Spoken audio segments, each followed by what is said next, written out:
wabarakatuh. Bismillahirrahmanirrahim. Alhamdulillahi rabbil alamin. Wa bihi nasta'inu ala umuri dunya waddin.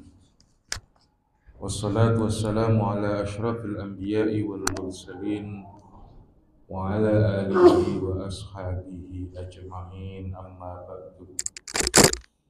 Bismillahirrahmanirrahim. Ila hadratin Nabiyil Mustafa Muhammadin sallallahu alaihi wasallam wa ala jami'i ahlihi wa dzurriyyatihi wa jami'i ikhwanihi minal anbiya'i wal mursalin wa sahabati wat tabi'in wa tabi'i at-tabi'in wal awliya'is salihin wal musannifin wal muallifin. Wa nakhussu khususan ila muallifi hadzal kitab Asy-Syaikh Syihabuddin Ahmad bin Hajar Al-Asqalani wa syarihi Asy-Syaikh Al-Alama Muhammad Nawawi Al-Bantani Al-Jawi Asy-Syafi'i nafa'ana bi ulumihi fi daraini sya'ulillahi lana wa lahum wa lahumal Fatihah. A'udzu billahi minasyaitonir rajim. Bismillahirrahmanirrahim. Alhamdulillahi rabbil alamin arrahmanir rahim maliki yaumiddin. Iyyaka na'budu wa iyyaka nasta'in ihdinas siratal mustaqim siratal ladzina an'amta 'alaihim ghairil maghdubi 'alaihim waladdallin.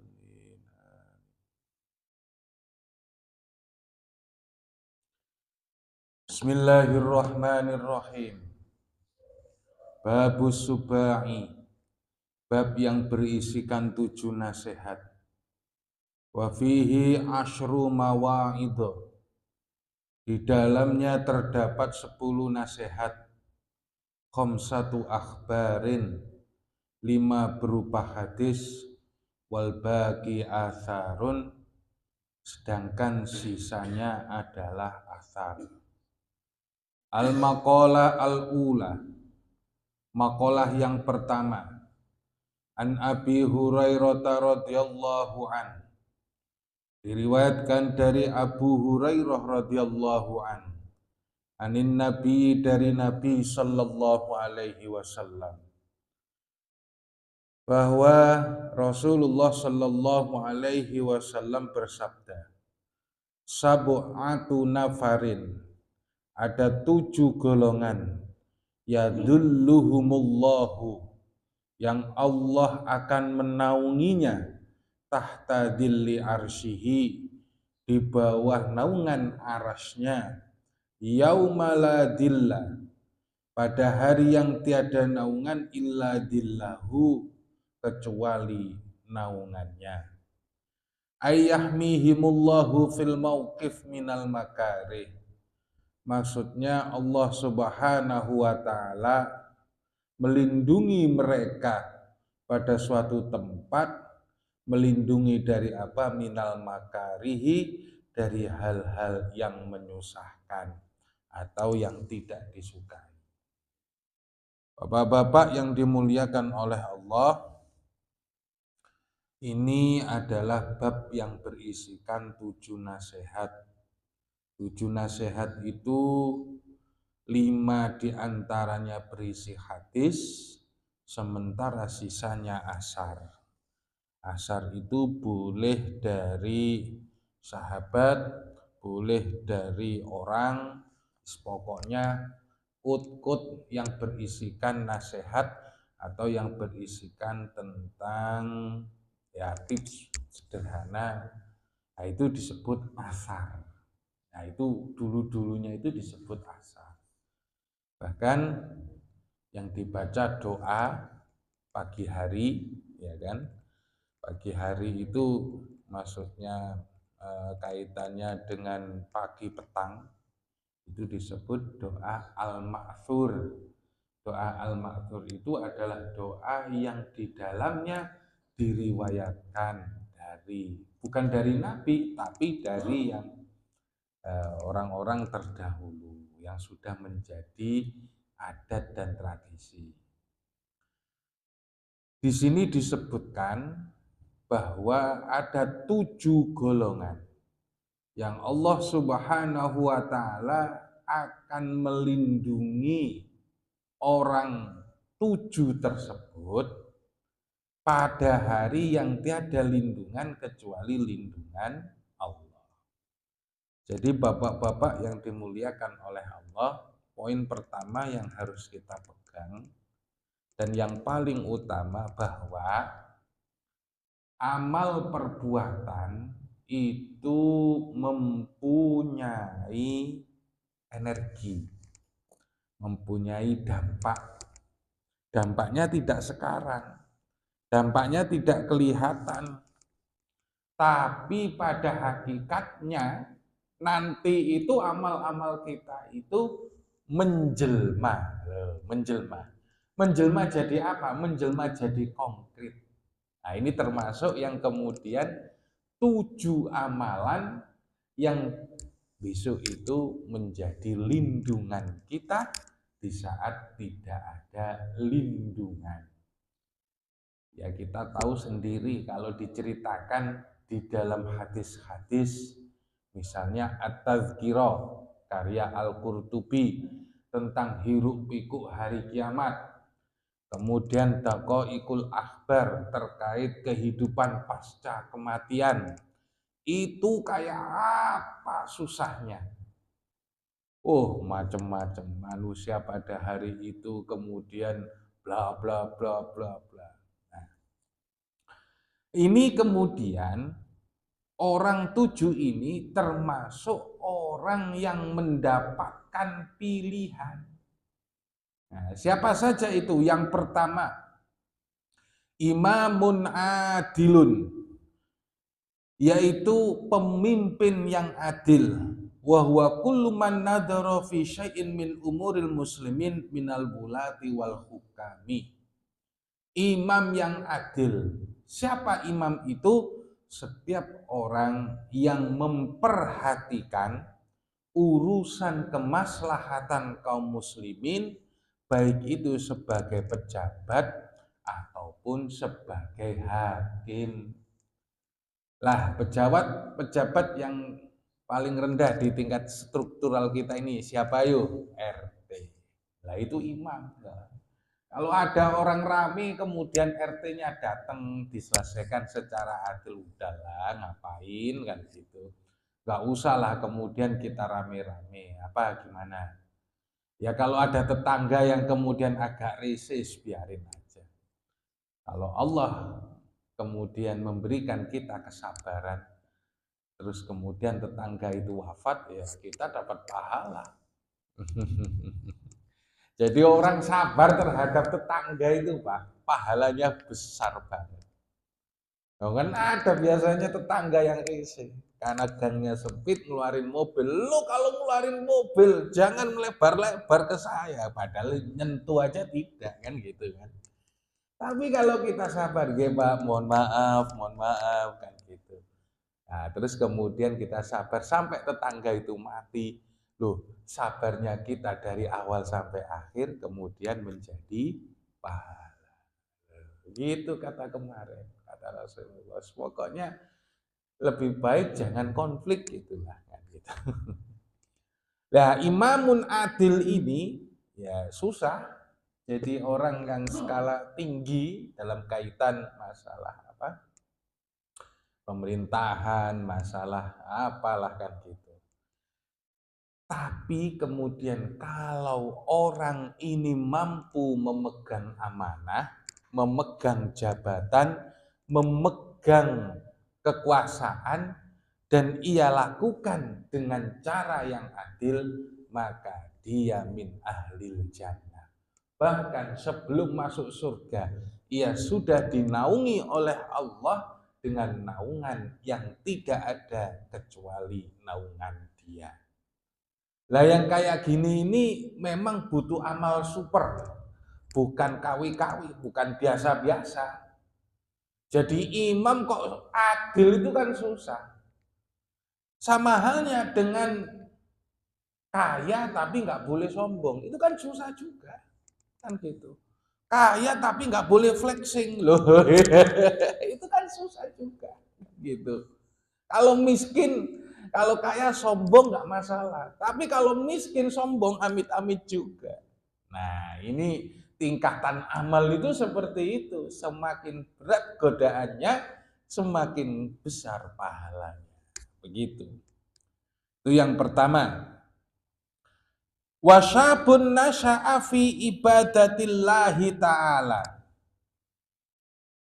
Dan pemuda yang tumbuh dalam ibadah kepada Allah Subhanahu wa Ta'ala. Yang kedua, nah, biasanya itu kan pemuda itu kan harapan kita, muda foya-foya, tua kaya raya. Tapi masa muda itu kok kemudian digunakan dalam rangka beribadah kepada Allah, ya kan? Justru itu mendapatkan naungan yang tidak ada kecuali naungan Allah. Loh kenapa masa muda kok nggak masa tua? Masa muda itu kan masih giat-giatnya. Tapi kalau itu diisi dengan hal-hal positif, itu kemudian banyak faedahnya. Maka kemudian kalau diingat-ingat, yang disuruh nikah itu bukan orang yang tua, tapi siapa? Pemuda. Ya ma'syaros sabab manis tatoktum alba'at fal yatazawwaj. Hai para pemuda, kalau kamu sudah bisa nikah, nikah. Ya kan?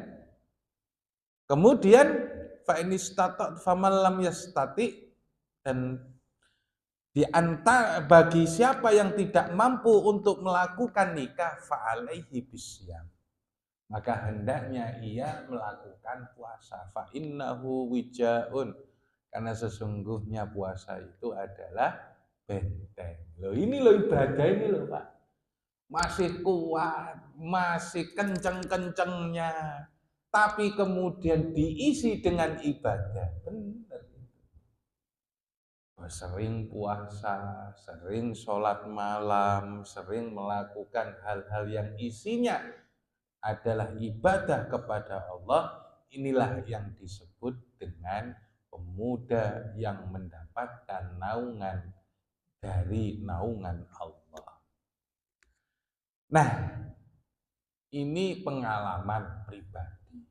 Orang itu bisa ibadah kuat, ya kan? Ibadah kuat itu justru ketika masih muda, belum berumah tangga, belum punya anak. Itu justru harus diisi dengan hal-hal positif. Maka kemudian pesannya Rasulullah untuk mengurangi libido para pemuda itu dianjurkan untuk puasa. Begitu. Untuk mengurangi perbuatan keji dan mungkar, anarkis atau apa, itu disuruh memperbanyak sholat. Inna sholata tanha anil fahsyai wal mungkar. Sesungguhnya sholat itu mencegah dari perbuatan keji dan mungkar. Ini loh yang kemudian jadi terapi. Mestinya kan gitu loh. Orang yang di penjara atau pecandu narkoba itu setrapnya itu disetrap pakai sholat. Lawang syariat sudah ngomong. Kalau dalam fikih itu Pak, kalau udah disebutkan bahwa itu menjadi ilat hukum, sebab hukum, maka itu yang kemudian dijadikan alasan penggunaan hukum. Kalau Al-Quran sudah bilang inna sholata tanha anil fahsya'i wal mungkar, bahwa sesungguhnya sholat itu mencegah dari perbuatan keji dan mungkar, ya kan? Maka terapi itu dijadikan sebagai sanksi bagi para pelanggar hukum. Mestinya gitu. Nah, kita nggak menggunakan sampai ke situ kan, kita masih berteori kayak orang barat aja, harus mencegah ini. Tapi terapi secara jiwa kan gitu nggak pernah. Cobalah penjahat-penjahat itu suruh sholat 1000 rakaat gitu aja, tak terus ditungguin kan gitu. Insya Allah tobat gitu Pak. Lah iyalah, ditungguin. Tapi ditungguin sampai 1000 rakaat kan gitu. Saya jangan banyak-banyak 100 rakaat tiap hari gitu aja. Nah itu salah satu bentuk yang kemudian ada di dalam Al-Quran. Qurannya ngomong tanha anil fahsyai wal munkar. Begitu cara penyelesaiannya. Nah, ini yang kemudian menjadi syabun nasa'a fi ibadatillahi. Yang kedua, warajulun dzakarallaha khalian fafadat ainahu dam'an min khasyatillahi ta'ala. Warajulun dan seorang pria dzakarallaha yang zikir kepada Allah khalian dalam keadaan sepi, fafadat ainahu dam'an min khasyatillah, kemudian mencucurkan air mata karena takut kepada Allah. Nah, ini kesadaran tertinggi. Ibadah yang paling tinggi itu ya ini. Bukan kemudian sholat deblak-debluk sampai 100 rakaat atau 1000 rakaat. Tapi ya kan saya sering ngomong ibadah yang termasuk jaminan ahli surga itu adalah laki-laki yang nongkrong ya kan bengong terus kemudian zikir kepada Allah lalu kemudian gitu Pak nangis ya Allah dosaku ya kok banyak ya Allah kan gitu mbok ya sepuro ya Allah kan gitu bisa kayak nangis dan melelehkan air mata tapi sendiri loh ya kan sendiri loh ya tanpa menyebut nama nggak dibuat-buat kayak ISQ bukan itu bukan tapi sendiri wis nggak ngapa-ngapain ya nongkrong di balai atau kemudian di depan rumah sambil ngitung tikus lewat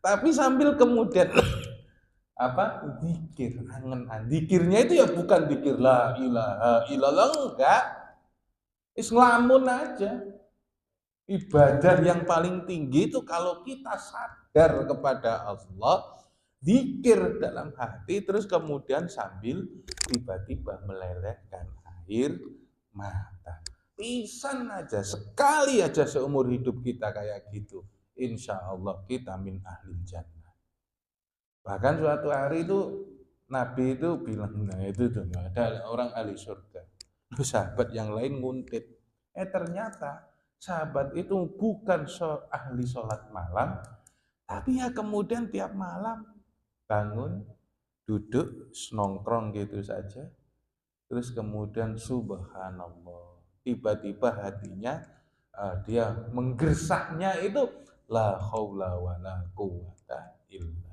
billah. Di situ nggak usah sholat malam itu sudah pahalanya paling tinggi begitu. Nah, ibadah yang paling murah itu ya, yang paling nggak ngeluarin tenaga, ya kita selalu terkoneksi kepada Allah. Itu yang ketiga.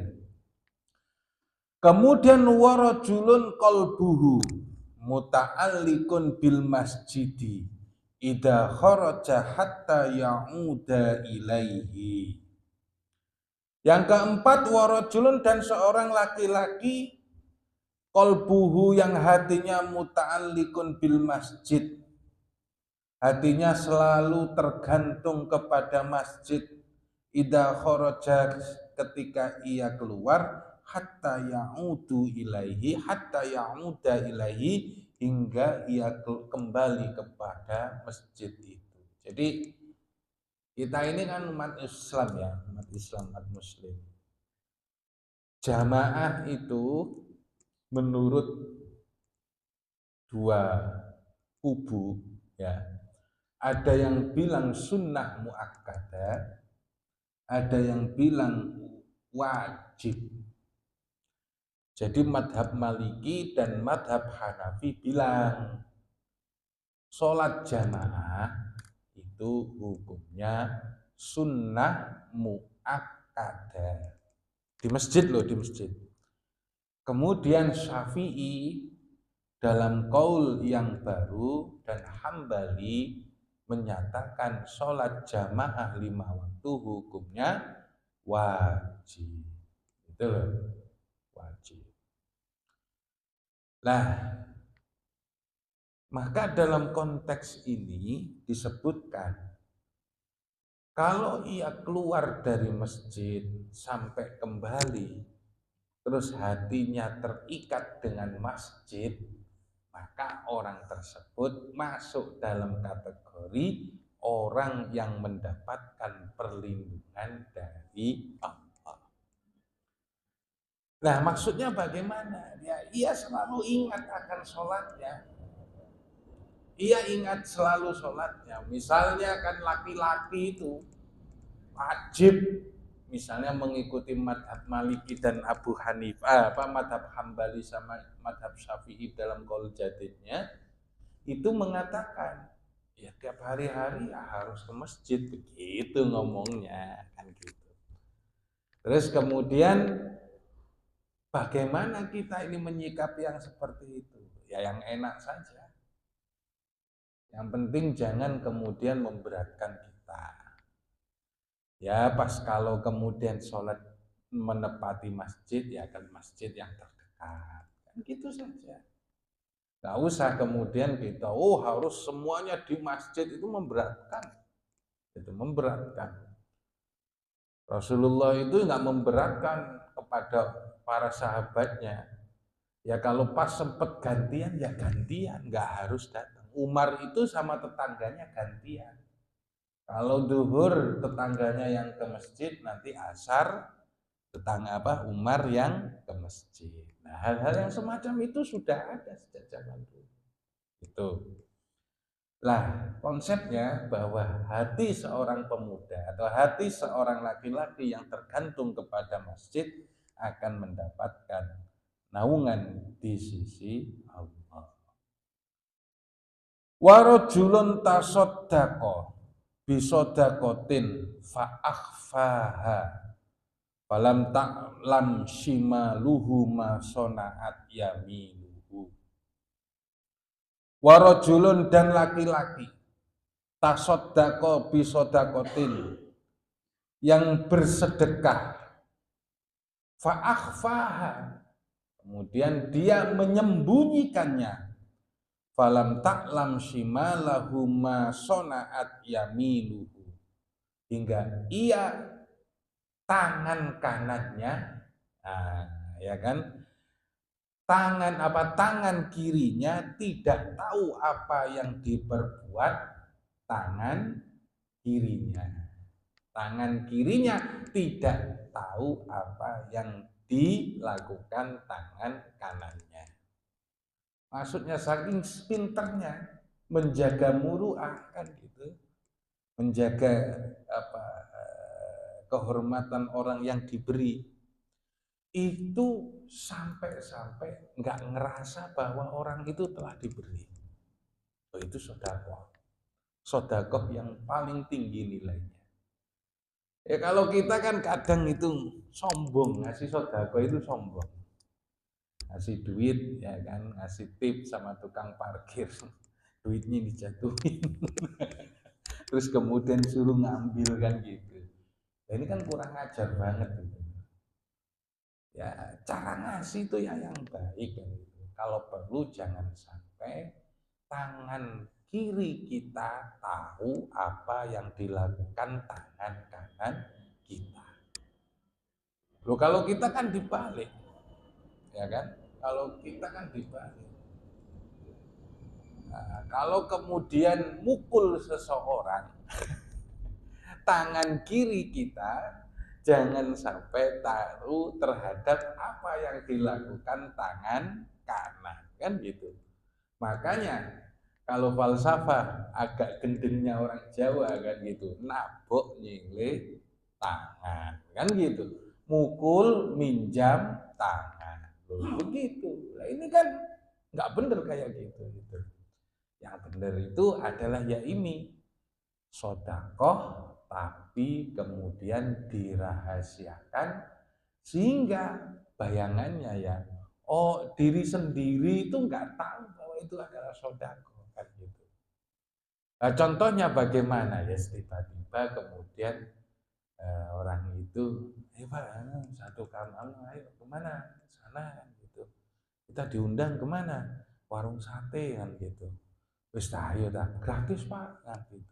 Padahal udah diam-diam aja, udah ngomong, udah ini Pak untuk 100 orang ini datang sini kan gitu. Oh, kemudian udah dibayarin semuanya loh. Sodako yang kayak gitu kan enak kan gitu. Nah, atau kemudian nanem, nanem itu pohon yang bermanfaat kan gitu. Nanem itu kemudian ada pepaya, ada sayur, tiap hari waktunya mateng kok hilang satu. Nah itu ya udah sodako nggak modal kan gitu. Nah, ya itu yang agak gitu itu kan agak sulit nata hati kita. Kita mengharapkan buahnya, tapi orang lain yang mengambil kan gitu. Kalau di sawah, punya sawah kan gitu, tanamin pisang.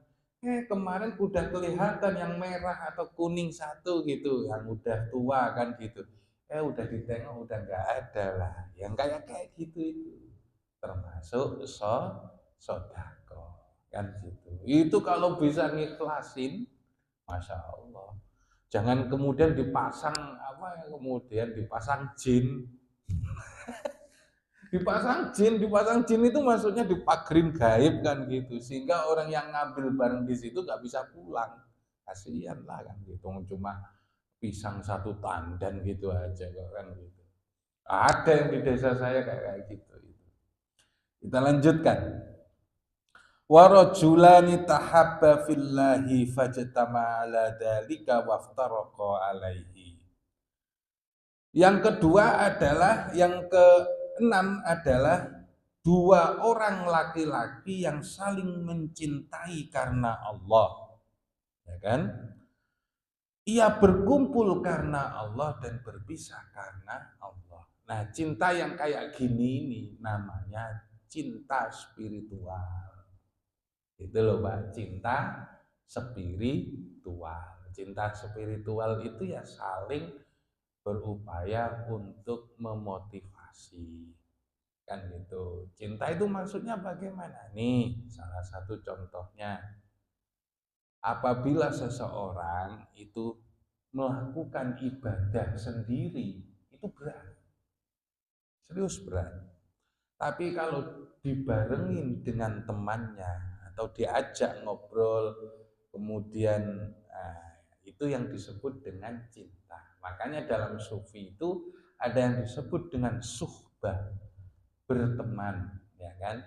Nah, berteman ini kalau dekat banget, saling curhat, saling ngomong, kemudian saling memberikan teman dekat, teman akrab gitulah, sampai kemudian pada cinta dan kehilangan fillah, mahabbah fillah.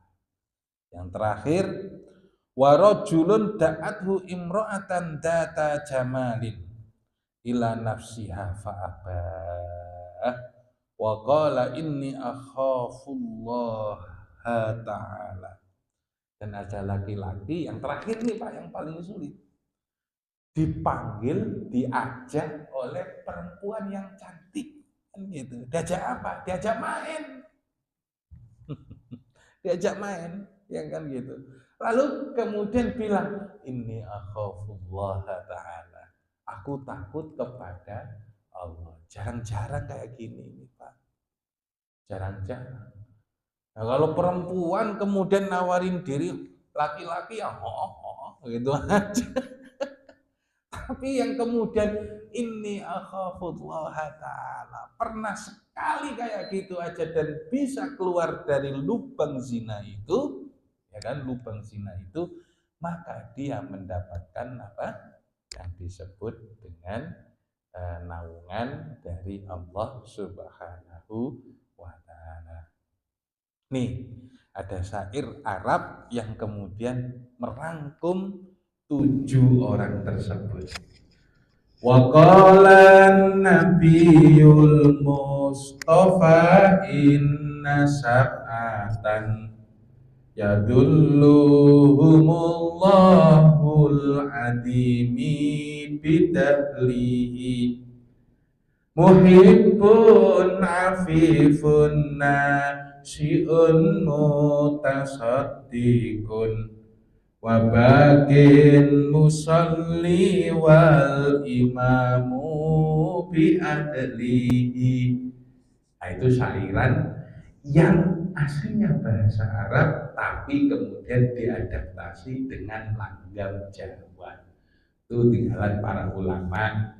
Contoh, kalamun qadimul la yumallu sama'uhu tanazzaha qaulin wa fi'lin wa niyatin bihi astafi minku lidain wa nuruhu dalilun liqalbi inda jahlin wahiratin.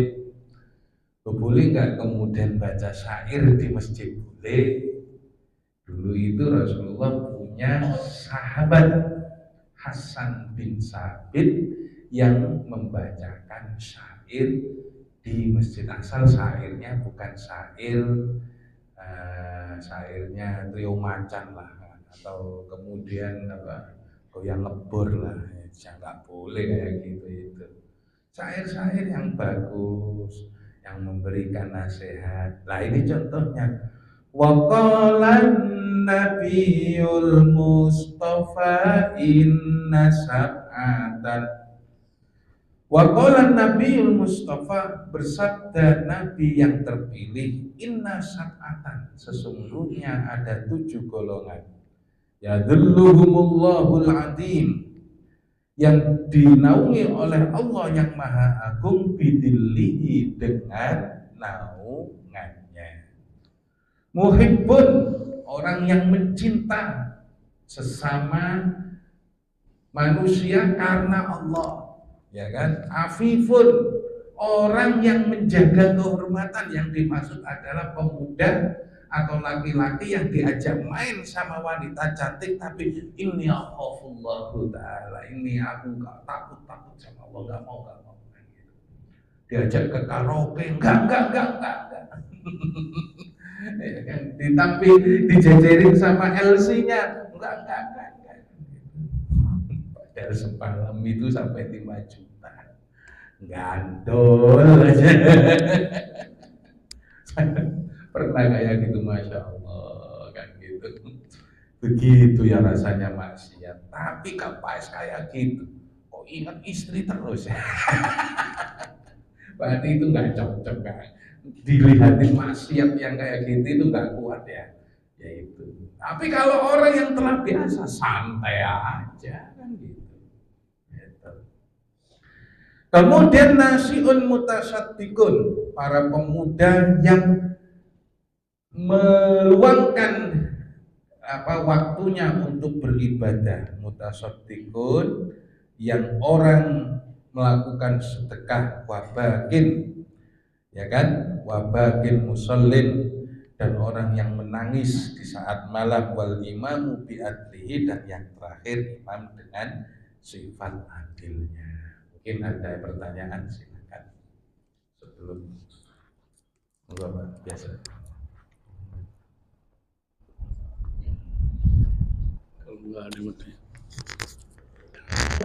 Assalamualaikum warahmatullahi wabarakatuh. Waalaikumsalam warahmatullahi wabarakatuh. Ada 7 hal orang bisa mendapat perlindungan apabila ya bahasa kasarnya melakukan perbuatan-perbuatan yang hasanah, yang baik. Terkait dengan hal ini, belum lama ini ada pimpinan murtadin atau Mbae Murtad yang datang ke Indonesia. Beliau mencium tangan pimpinan Indonesia juga, dan dibalas dengan ciuman kepala atau kening. Ini sangat luar biasa. Bagi sebagian orang mungkin senang, tapi sebagian orang lain tidak senang. Itu menjadi viral di medsos. Nah, terkait dengan ini, apakah yang termasuk pimpinan Islam yang melakukan seperti itu, apa karena menjalankan toleransi, atau menjalankan rahmatan lil alamin, atau menentang itu, sehingga akan termasuk golongan yang tidak dilindungi kelak. Terima kasih penjelasannya. Baik. Bismillahirrahmanirrahim. Satu yang perlu ditegaskan, agama itu dipaksakan apakah tidak dipaksakan? Ini harus dijawab dulu. Dijawab dulu. Kita punya agama Islam ini, ya kan? Boleh memaksa orang lain untuk masuk Islam, apakah tidak boleh? Nah, itu pertama. Jelas la ikraha fiddin, tidak ada paksaan dalam agama. Yang kedua, berangkat dari konsep tersebut bahwa tidak ada paksaan dalam agama, yang kedua adalah toleransi beragama. Toleransi beragama, kalau kita terikat perjanjian dengan suatu kaum, sekafir apapun itu, maka kita harus menghormati perjanjian. Saya tekankan di sini, bahkan perjanjian itu lebih tinggi dari agama.